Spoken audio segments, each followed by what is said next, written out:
এই দেখো বন্ধুরা, তোমাদের আবার আমি আমার রান্নাঘরে নিয়ে চলে এসেছি। আজকের মেনুতে আছে উচ্ছে দিয়ে, ডাঁটা দিয়ে, আলু দিয়ে, এই যে বড় বড় বড়ি দিয়ে একটা রেসিপি। তা এখানে মশলা দেবো সর্ষে পোস্ত, খুব সামান্য সর্ষে পোস্ত, 1 চামচ পোস্ত নিয়েছি, 1/2 চামচ সর্ষে নিয়েছি, আর দেবো একটা কাঁচা লঙ্কা, এই নিয়ে নিলাম। এখন কড়াই তেল দিয়ে দিয়েছি, আগে বড়িটা লাল করে একটু ভেজে নিই। খুব গরম হয়ে গেছে।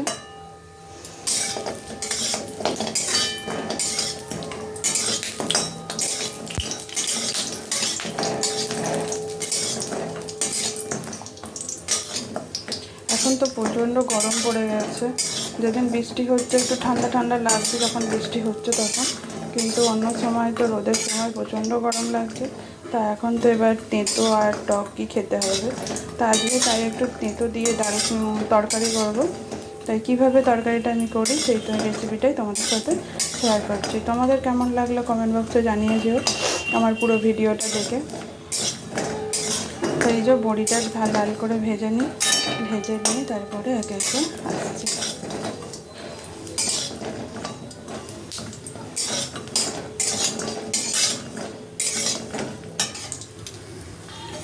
এই যে বড়িটা লাল করে ভাজা হয়ে গেছে, এবার আমি বড়িটা তুলে নিচ্ছি। এবার কড়াইয়ের মধ্যে আর একটু তেল দিয়ে দেব। কড়াইয়ের মধ্যে দিয়ে দিয়েছি আর একটু তেল। এবার উচ্ছেটা লাল করে ভেজে নেব।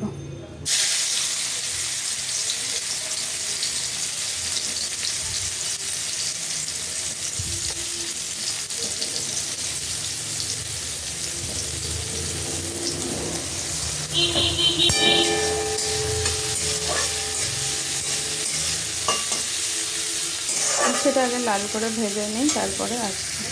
দেখো উচ্ছেটা একটু নুন হলুদ দিয়ে লাল লাল করে ভেজে নিয়েছি। এবার উচ্ছেটা তুলে নেব আমি। উচ্ছেটা লাল লাল করে ভাজা হয়ে গেছে।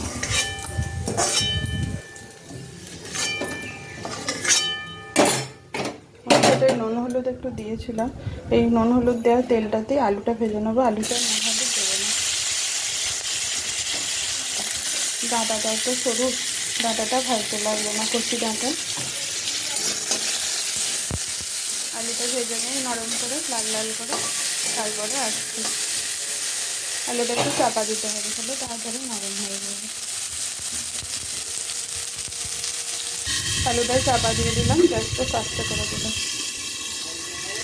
এই দেখো আলুটাও লাল লাল করে ভাজা হয়ে গেছে। এবার আমি আলুটা আগে তুলে নিই, তারপরে আবার তেল দিচ্ছি। দেখো আলুগুলো ভেজে তুলে নিয়ে আবার কড়ার মধ্যে তেল দিয়ে দিয়েছি। এবার আমি ফোড়নে দেবো কাঁচা লঙ্কা, অল্প একটু কালো জিরে, আর দেবো অল্প একটু রাঁধুনি। পরিমাণ মতো দিই, তরকারিটা আমার অল্প, তাই অল্প অল্পই থাকতেছে, তাই দিয়ে দিয়েছি। এবার আমি দেবো এর মধ্যে ভেজে রাখা ডাঁটাটা, এই কাঁচা ডাঁটাটা কেটে রেখেছি। এবার একটু ফোড়নের মধ্যে দিয়ে নেবেন।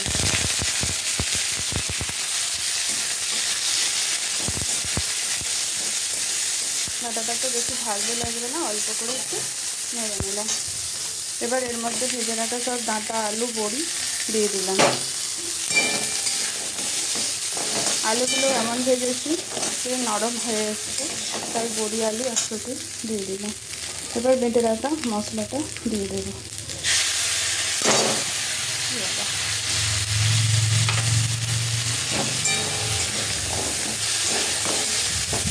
এবার একটু নাড়াচাড়া করে নিয়ে জল দিয়ে,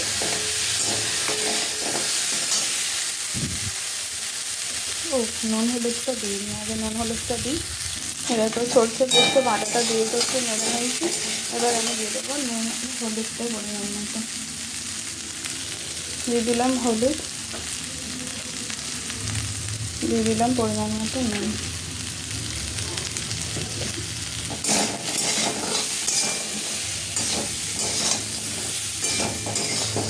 এবার নেড়ে নিয়ে জল দিয়ে দেবো।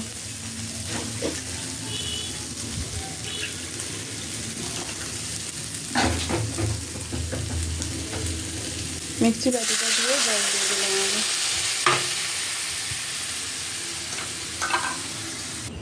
পরিমাণ মতো জল দিয়ে দিয়েছি। এবার এটা আমি চাপা দিয়ে দেবো, সেদ্ধ হয়ে যাক, তারপরে আসছি।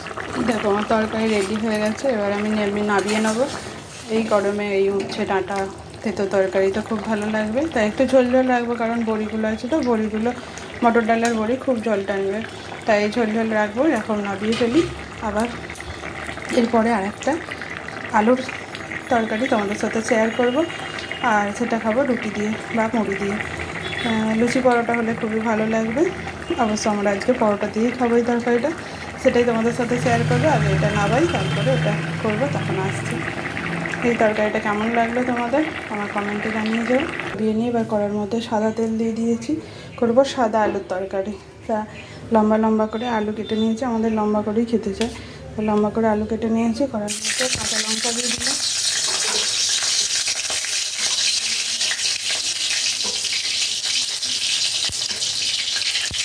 দিয়ে দিলাম কালো জিরে।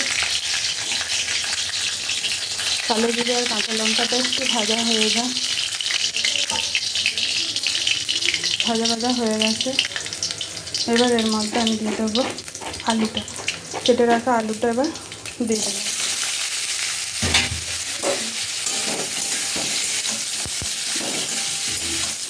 বেশি নেড়ে দিলাম। এবার এর মধ্যে দেবো হিং। তেলের মধ্যে আমি খুব একটা হিং দিই না, আমি এই আলুর মধ্যে হিং দিয়ে দিলাম।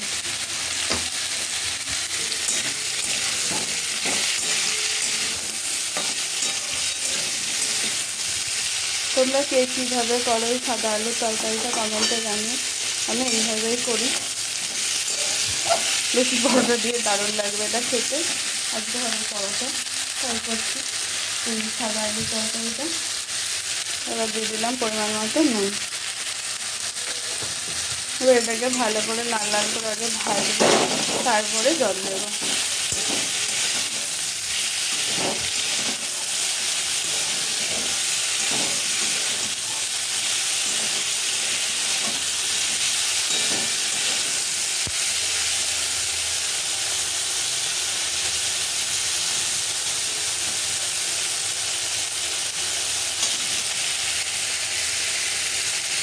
লাল লাল করে ভাজা হোক, তারপরে দেখো লাল লাল করে ভাজা হয়ে গেছে। এবার আমি এর মধ্যে জলটা দিয়ে দেবো।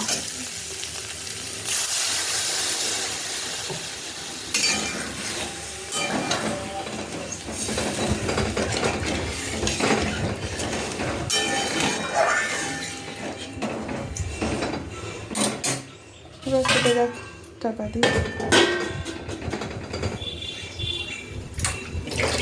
তরকারিটা সেদ্ধ হয়ে যায়, তারপরে আসছে। এবার এই দেখো আমার সাদা আলুর তরকারি রেডি হয়ে গেছে। তা আমি এইভাবেই করি তরকারিটা, সাদা আলুর তরকারিটা। তোমরা কে কীভাবে করো কমেন্টে জানিও। আর আমার এই দুটো রেসিপি দেখার জন্য তোমাদের পুরো ভিডিওটা দেখার জন্য অনেক অনেক ধন্যবাদ তোমাদেরকে। আর তোমরা ভালো থেকো, সুস্থ থেকো, আমার পাশে থেকো। কমেন্টে একটু জানিও কেমন লাগলো আমার এই দুটো রেসিপি তোমাদের। এখন এখানেই রাখি, আবার নতুন কোনো দিন, নতুন কোনো সময়, নতুন কোনো ভিডিও নিয়ে চলে আসবো তোমাদের সামনে।